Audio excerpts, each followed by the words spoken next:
In the year 146 BC, Rome achieved the impossible. In a single summer, two of the greatest cities in history, Carthage and Corinth, were erased from the map.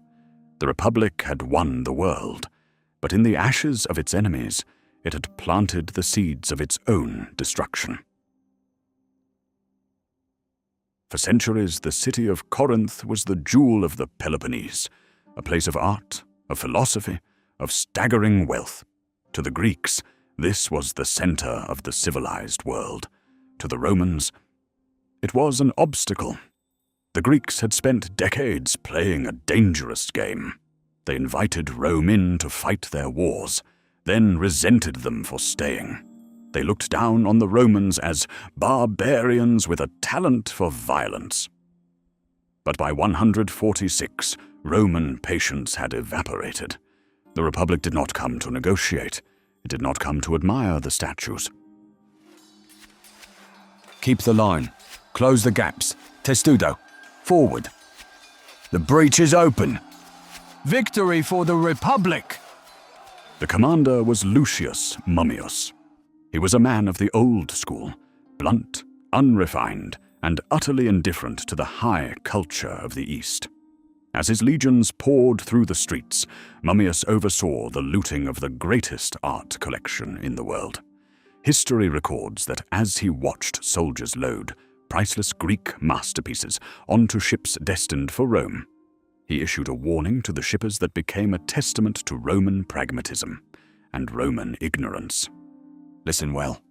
These statues and paintings are the property of the Senate and people of Rome. If you lose them, or if you break them, you will replace them with new ones of equal value at your own expense.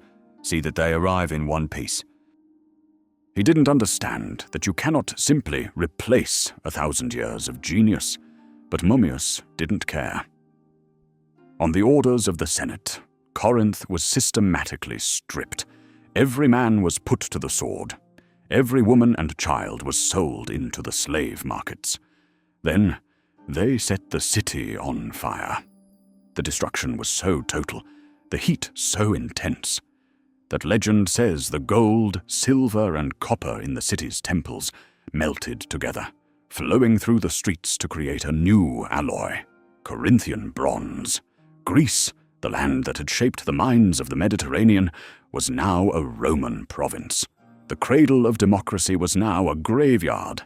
But as the smoke from Corinth drifted across the sea, it met another cloud of ash rising from the south. Because 800 miles away, across the Mediterranean, the Republic was finishing a much older, much darker piece of business. If Corinth was a warning shot, Carthage was an execution. For over a century, the word Carthage had been the shadow over every Roman cradle.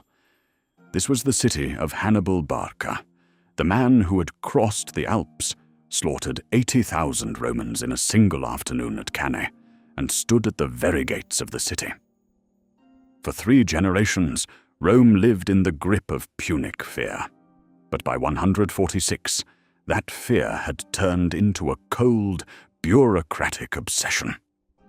Led by the elder statesman Cato, the Senate's mantra had been simple: Carthago delenda est, Carthage must be destroyed.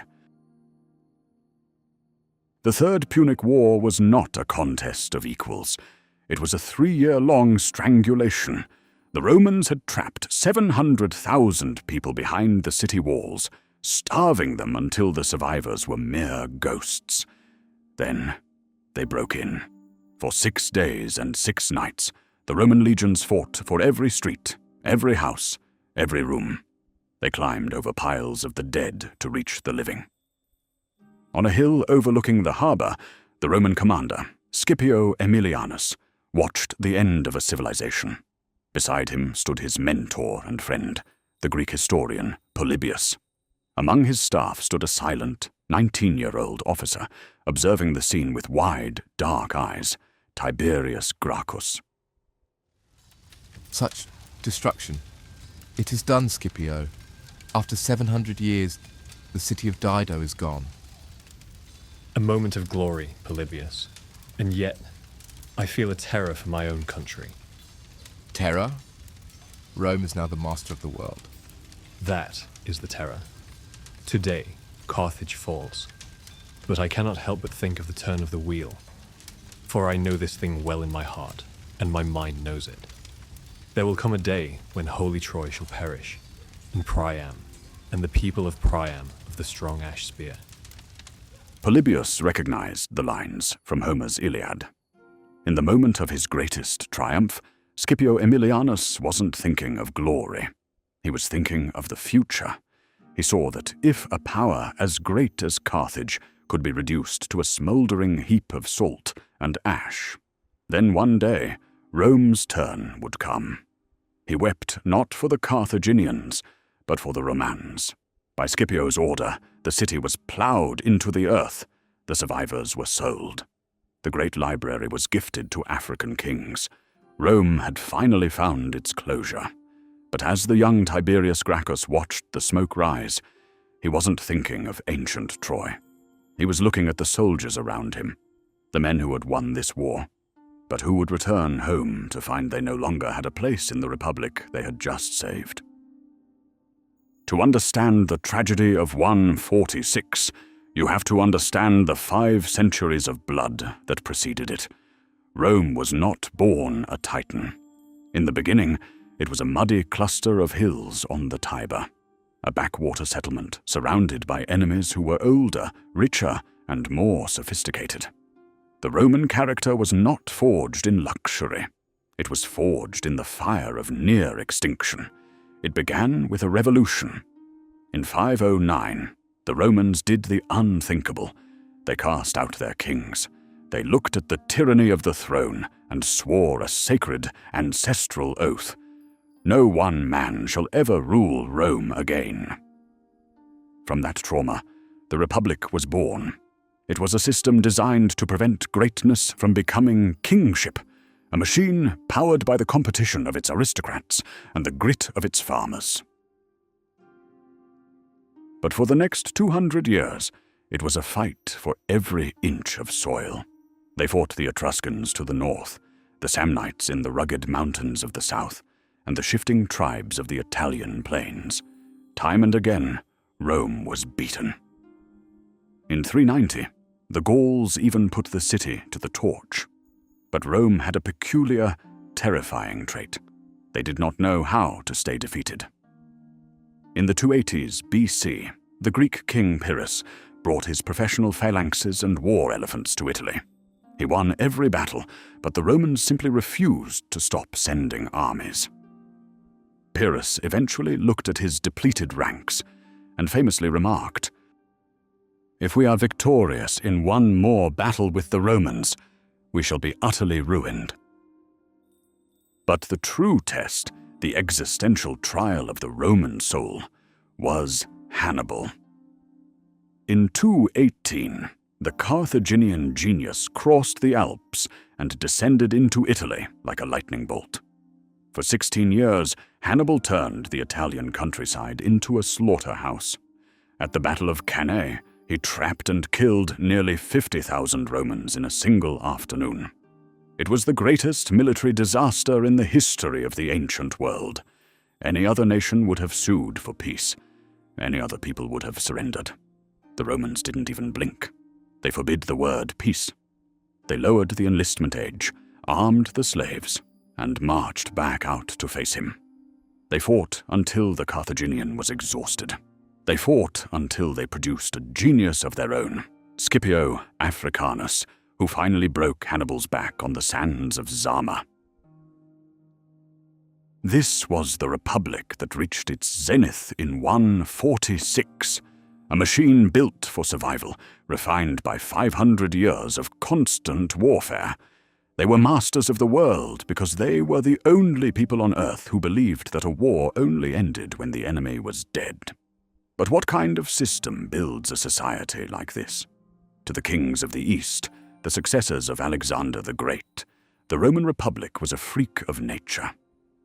Most of the world understood power through a single man, a king, a pharaoh, a shah. But in Rome, the very word for king, rex, was a slur. It was a word that tasted like poison. 2.5 centuries before the fall of Carthage, the Romans had endured the tyranny of a man named Tarquin the Proud. He was a king who ruled by fear and blood.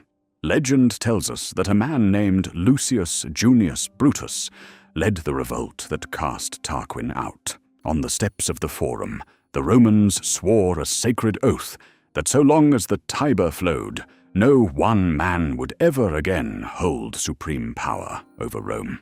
From that oath, they built a machine, not a democracy, but a res publica, the public affair. It was a system designed to be a stalemate. Power was never given. It was loaned. There were 2 consuls, not one, so that each could veto the other. They served for only a single year before returning to the ranks of private citizens. Beneath them were the magistrates, the gears of the state, and above them all was the Senate. 300 men, the fathers of the city, who did not command, but who advised with an authority that carried the weight of gods. But a system is only as strong as the men who operate it. The Romans were governed by something more powerful than written law. They called it the mos maiorum, the way of the ancestors. It was an invisible code of iron. It demanded disciplina, a self-control that bordered on the fanatical. It demanded pietas, a duty to the gods, the state, and the family that overrode all personal desire. And above all, it demanded gravitas, a deadly seriousness that told the world a Roman's word was a contract signed in blood. In 146, the Roman Republic was not yet a map colored entirely in Roman red. Large swaths of the world remained outside their direct control. The fierce tribes of Hispania still resisted in the west, and the massive, wealthy kingdoms of the east, like Egypt and the Seleucid Empire, remained technically independent. But after the double hammer blow of Carthage and Corinth, the Mediterranean had become, for the first time, a Roman lake. Rome had become the universal hegemon. They didn't need to govern every city to rule them. A single letter from the Roman Senate could halt a war between kings or bankrupt a dynasty. The Republic had achieved the impossible. They had broken every rival capable of standing against them. The wealth flowing into the city was so vast it defied calculation. Bronze from Corinth, silver from the mines of Spain, and grain from the newly annexed province of Africa. This was the Republic at its zenith. It was a moment of absolute, unchallenged prestige. If you had walked the streets of Rome in this year, you would have seen a city in the middle of a growth spurt it wasn't prepared for. The sons of humble farmers were now the patrons of Greek intellectuals. The public affair was no longer just a local government. It was the arbiter of the civilized world. To the people living through it, it must have felt like a golden age. They had the most disciplined army, the most stable government, and the most feared name on earth. But as Scipio Aemilianus stood on the hill over Carthage, weeping for the future, he saw the paradox of their success. The Republic was a machine designed for the struggle of the climb, for the desperate defense of the homeland. It was a system built for equal men to share power in a small city. Now, that same machine was being asked to hold the weight of an empire's worth of gold. Rome had run out of enemies, and for a republic built on the virtues of war, that was the most dangerous position of all.